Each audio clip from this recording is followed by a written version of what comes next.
Good morning. I'm Dennis Washington from CrossDigital and CrossDig.com with your weekly pep talk, Shared Courage. I've been on the road, especially Monday. I was on the road a lot and had a chance to listen to several podcasts and got a chance to listen to an interview with Simon Sinek on the EntreLeadership Podcast. In case you don't know, that's the one of the podcasts from Dave Ramsey and his company up in Nashville.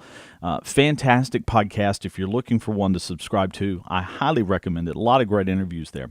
The recent interview with Simon Sinek was about one of his new books called Leaders Eat Last, which is a follow-up to a book he wrote just a few years ago called Start With Why. In fact, I've got a copy of it right here. Fantastic book, and I'm sure the second one is as well. Just hadn't had a chance to read that one yet. During the interview, he made a lot of great points, a lot of things that you and I have talked about before on the Pep Talk, but he wrapped up the interview with this line, which I thought was fantastic. None of us can do anything without the help of others. Our courage comes from the courage of others.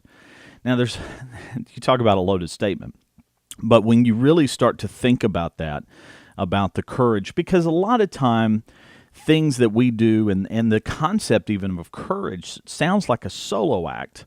It sounds like something that has to come from deep within inside, and it's personal, and there is a lot to it than that. But courage really can be built from others around us, and you can build courage in others by encouraging them. He talked about that. The book Leaders Eat Last. It's around the concept of in the military, it's the unspoken rule that the lowest rank eats first and the highest rank eats last. There's a business principle there that a lot of businesses don't understand. The business leaders think they get to eat first. But if you put your employees first and create an environment for them, a positive environment for them to flourish, then they're going to be more inclined to take better care of your customers. If the customers are happy, they're going to spend more money, and they're going to make the shareholders happy. And if the shareholders are happy, then they're going to reward the leaders. So it's about putting the priorities first and not necessarily thinking about the customer as you are thinking about the employee. If you take care of the employees, everything else falls into place. Dr. Kevin Elko, which you and I have talked about before on this pep talk as well, his recent newsletter, he related a story about a friend of his that had contacted him after his wife had passed away from cancer, and he said, I just don't know how I can do this. And Dr. Elko responded, he said, everything has a price, including love, and the price we pay for love is grief.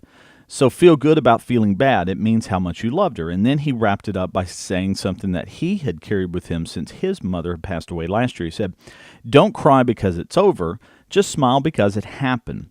Smile because your beautiful wife happened and you got to love her.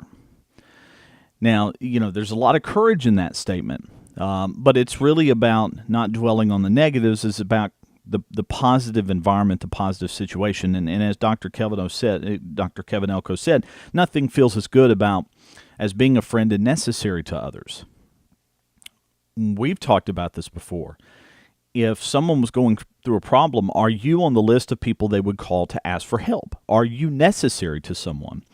That really ties in with this concept of shared courage. Our courage comes from the courage of others. If you're necessary, then you're encouraging other people. And as a result, when you help other people become courageous, they're going to do the same to you. It is a team effort. Shared courage. Courage itself is a team effort. In the end, the success stories are, at least. If you do try to go it alone, you'll probably fail at some point. You may have enough within you to do certain things without the help of others. But none of us can do anything without the help of others. Anything successful, at least. You may do things that are not successful by yourself. But our courage comes from the courage of others. Think about that today. As you apply it to your business, to your family, to your life, I think you will see huge results around that. I certainly have used some of this in my business and will carry a lot more of this with me as well. I think it's a tremendous statement to our ability to help other people and be useful to them. Good luck with that today, and share your courage. I'm Dennis Washington, CrossDigital and CrossDig.com.